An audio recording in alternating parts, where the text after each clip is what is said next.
اس کے بعد تیسرا سیشن شروع ہونے جا رہا ہے اور اس کے لیے میں سب سے پہلے اس سیشن کا بھی تلاوت کلام پاک سے اس کا آغاز کرنا چاہوں گا اور اس کے لیے میں واقعہ سمین کو دعوت سخن دیتا ہوں کہ ایک چھوٹی سی صورت کے ساتھ اس مجلس کا پھر سے تیسرے سیشن کا آغاز فرمائیں۔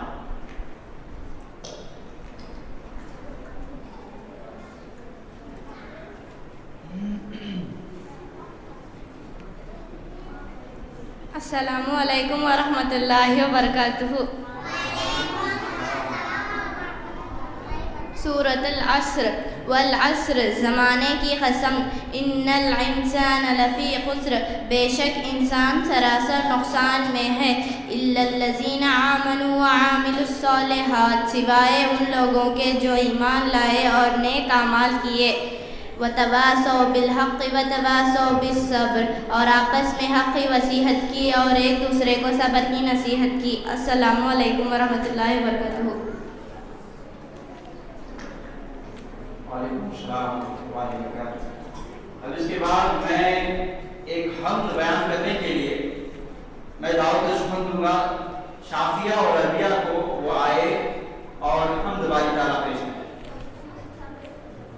حمد اللہ اللہ اللہ اللہ، میرے مالک میرے آقا، پیارا پیارا نام ہے تیرا، کیسا اچھا کام ہے تیرا، اللہ اللہ اللہ اللہ، بخشے ہم کو اماں ابا، گھر بھی دیا ہے اچھا اچھا، میٹھا میٹھا دودھ پلایا، پڑھنا لکھنا خوب سکھایا، اللہ اللہ اللہ اللہ، میرے مالک میرے آقا، تو نے بنائی دنیا ساری، انسان ہے وہ مٹی پانی، پھول کھلائے پیارے پیارے اور بنائے چاند ستارے، اللہ اللہ اللہ اللہ،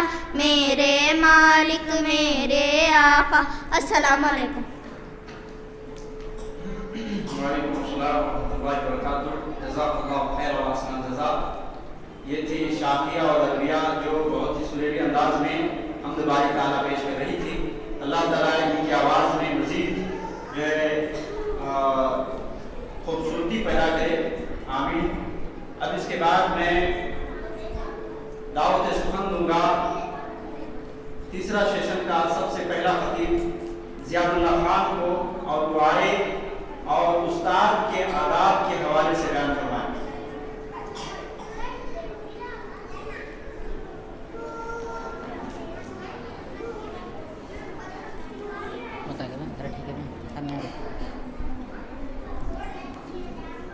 السلام علیکم ورحمۃ اللہ وبرکاتہ۔ آج میرا ٹاپک ہے استاد کے آداب۔ اسلام میں استاد کا بہت بڑا مقام ہے۔ استاد ہمیں لکھنا پڑھنا سکھاتے ہیں اور اچھی اچھی باتیں بتاتے ہیں، ہمارا اخلاق سنوارتے ہیں، بری عادتوں اور بری باتوں سے بچاتے ہیں، ہمیں زندگی گزارنے کا طریقہ بتاتے ہیں۔ استاد کا ادب کرنا چاہیے، استاد کا کہاں ماننا چاہیے، استاد سے دعائیں لینا چاہیے، اگر کوئی بات سمجھ میں نہ آئے تو استاد سے ادب سے پوچھنا چاہیے۔ جو بچے استاد کا ادب کرتے ہیں ان کو علم دیتا ہے، دنیا میں ان کو عزت عطا کرتا ہے اور ان کا نام روشن کرتا ہے۔ جو بچے استاد کا ادب نہیں کرتے ہیں ان کو علم حاصل نہیں ہوتا، اللہ ان کو ذلیل کر دیتا۔ السلام۔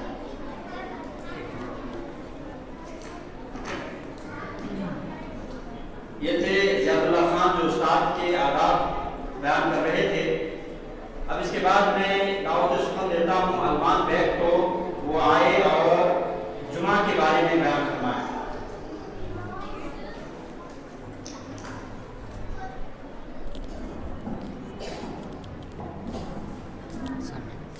السلام علیکم ورحمۃ اللہ وبرکاتہ۔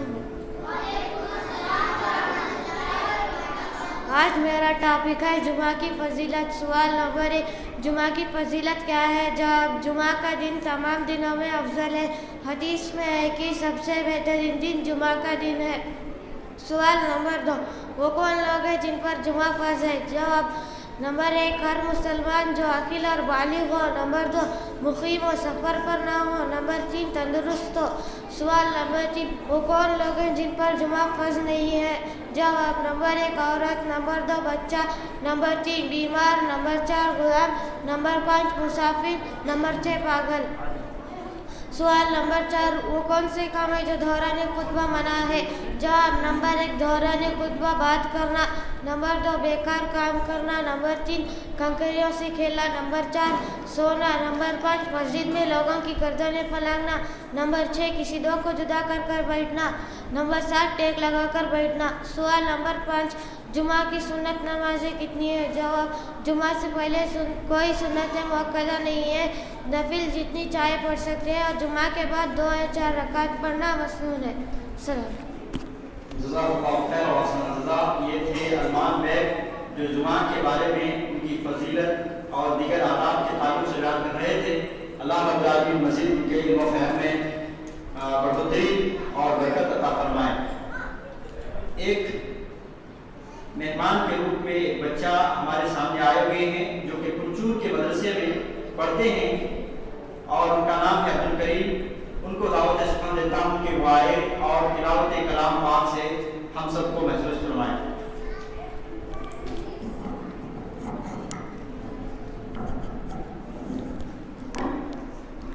السلام علیکم ورحمۃ اللہ وبرکاتہ۔ اعوذ باللہ من الشیطان الرجیم، بسم اللہ الرحمن الرحیم۔ وَإِذَا مَا أُنزِلَتْ سُورَةٌ نَظَرَ بَعْضُهُمْ إِلَى بَعْضٍ هل يراكم من أحد ثم صرف الله قلوبهم بأنهم قوم لا يفقهون لقد جاءكم رسول من أنفسكم عزيز عليه ما عنتم حريص عليكم بالمؤمنين رؤوف رحيم فإن تولوا فقل حسبي الله لا إله إلا هو عليه توكلت وهو رب العرش العظيم۔ السلام علیکم ورحمۃ اللہ وبرکاتہ۔ وعلیکم السلام۔ جزاک اللہ خیر و احسن جزا۔ یہ تھے عبدالکریم جو پنچور کے مدرسے میں یہ تعلیم حاصل کرتے ہیں۔ الحمدللہ بہت اچھے طریقے سے انہوں نے قرآن مجید کی تلاوت فرمائی ہے۔ اللہ رب العالمین ان کو حافظ قرآن اللہ رب العالمین بنائے۔ اب اس کے بعد میں دعوت سخن دیتا ہوں سمرن کو، وہ آئے اور ان کا ٹاپک ہے سچ بولنا۔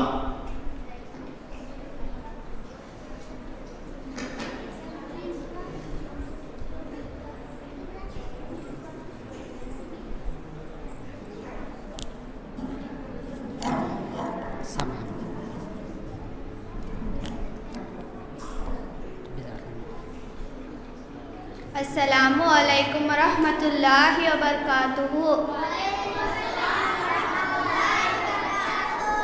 نحمدہ ونصلی علی رسول کریم، اما بعد، اعوذ باللہ من الشیطان الرجیم، بسم اللہ الرحمن الرحیم۔ علیکم بالصدق فإن الصدق یہدی الی البر وإن البر یہدی الی الجنہ۔ آج میرا ٹاپک ہے سچ بولنا۔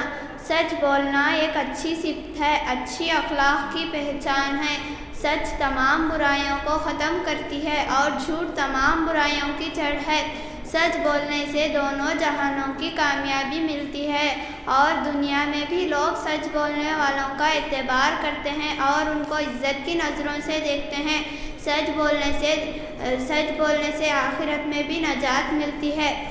سچ بولنے والا تمام برائیوں سے بچ جاتا ہے۔ اسلام سچا دین ہے، ہمارے رسول صلی اللہ علیہ وسلم بھی سچے ہیں، ہمارا رب بھی سچا ہے اور اس کے وعدے بھی سچے ہیں، لہٰذا ہم مسلمان ہیں، ہمیں بھی سچ بولنا چاہیے۔